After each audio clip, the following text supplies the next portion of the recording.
The Raven.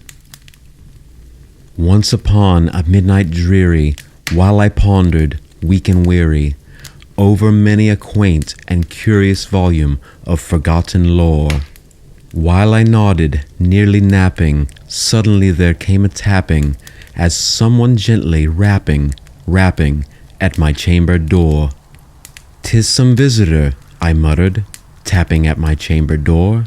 Only this, and nothing more. All distinctly I remember it was in the bleak December, and each separate dying ember wrought its ghost upon the floor. Eagerly I wished the morrow, vainly I had sought to borrow from my book's surcease of sorrow, sorrow for the lost Lenore, for the rare and radiant maiden whom the angels name Lenore, nameless here forevermore. And the silken, sad, uncertain rustling of each purple curtain thrilled me, filled me with fantastic terrors never felt before, so that now, to the beating of my heart, I stood repeating, "'Tis some visitor entreating entrance at my chamber door. Some late visitor entreating entrance at my chamber door. That it is, and nothing more." Presently my soul grew stronger, hesitating then no longer. "Sir," said I, "or madam, truly your forgiveness I implore. But the fact is I was napping, and so gently you came rapping, and so faintly you came tapping at my chamber door, that I scarce was sure I heard you.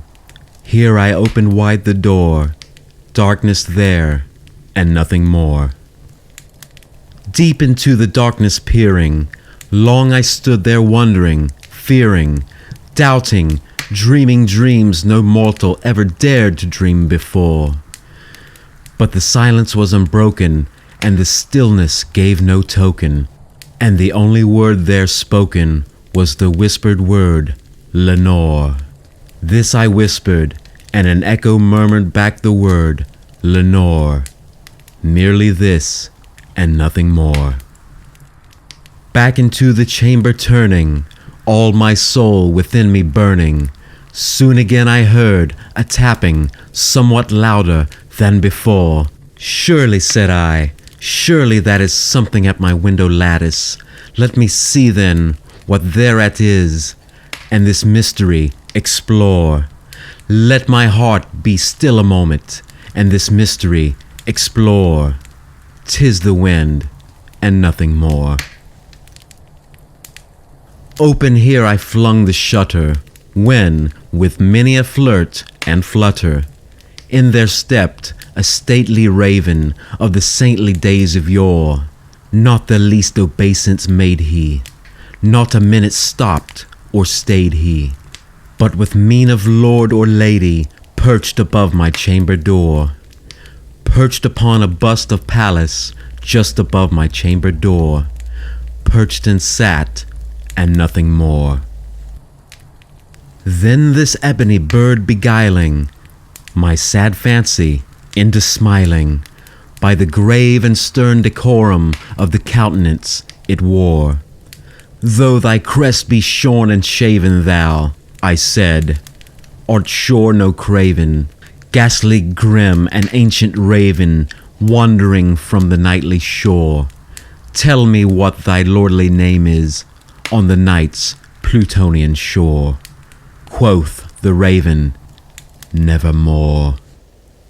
Much I marveled this ungainly fowl to hear discourse so plainly, though its answer little meaning, little relevancy bore, for we cannot help agreeing that no living human being ever yet was blessed with seeing bird above his chamber door, bird or beast upon the sculptured bust above his chamber door, with such name as Nevermore.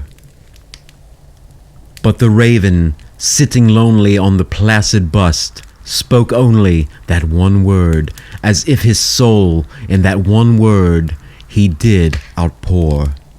Nothing farther than he uttered, not a feather than he fluttered, till I scarcely more than muttered, other friends have flown before. On the morrow he will leave me, as my hopes have flown before. Then the bird said nevermore. Startled at the stillness, broken by reply, so aptly spoken, doubtless, said I, what it utters is its only stock and store, caught from some unhappy master, whom's unmerciful disaster followed fast and followed faster, till his songs one burden bore, till the dirges of his hope that melancholy burden bore, of never, nevermore. But the raven, still beguiling all my fancy into smiling, straight I willed a cushioned seat in front of bird and bust and door. Then upon the velvet sinking, I betook myself to linking fancy unto fancy, thinking what this ominous bird of yore, what this grim, ungainly, ghastly, gaunt, and ominous bird of yore meant in croaking nevermore. This I sat engaged in guessing, but no syllable expressing, to the fowl whose fiery eyes now burned into my bosom's core. This and more I sat divining, with my head at ease reclining on the cushion's velvet lining that the lamp light gloated o'er, but whose velvet violet lining with the lamplight gloating o'er she shall press, ah, nevermore. Then methought the air grew denser, perfumed from an unseen censer, swung by seraphim whose footfalls tinkled on the tufted floor. Wretch, I cried, thy God hath lent thee, by these angels he hath sent thee, respite, respite the nepenthe from thy memories of Lenore. Quaff, O quaff, this kind nepenthe, and forget this lost Lenore, quoth the raven, nevermore. Prophet, I said, thing of evil, prophet still, if bird or devil, whether tempter sent, or whether tempest tossed thee here ashore, desolate, yet all undaunted, on this desert land enchanted, on this home by horror haunted, tell me truly, I implore, is there balm in Gilead? Tell me, I implore, quoth the raven, nevermore.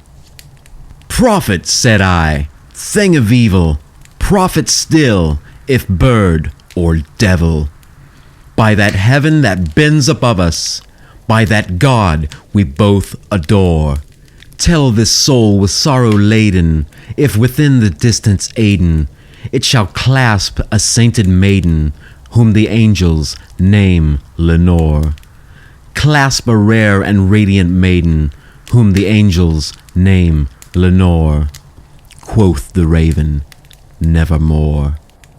Be that word or sign of parting, bird or friend, I shrieked upstarting, get thee back into the tempest and the night's Plutonian shore. Leave no black plume as a token of that lie thy soul hath spoken. Leave my loneliness unbroken, quit the bust above my door. Take thy break from out my heart, and take thy form from off my door, quoth the raven, nevermore. And the raven, never flitting, still is sitting on the pallid bust of Pallas just above my chamber door, and his eyes have all the seeming of a demon's that is dreaming, and the lamp light o'er him streaming throws his shadow on the floor, and my soul from out that shadow that lies floating on the floor shall be lifted nevermore.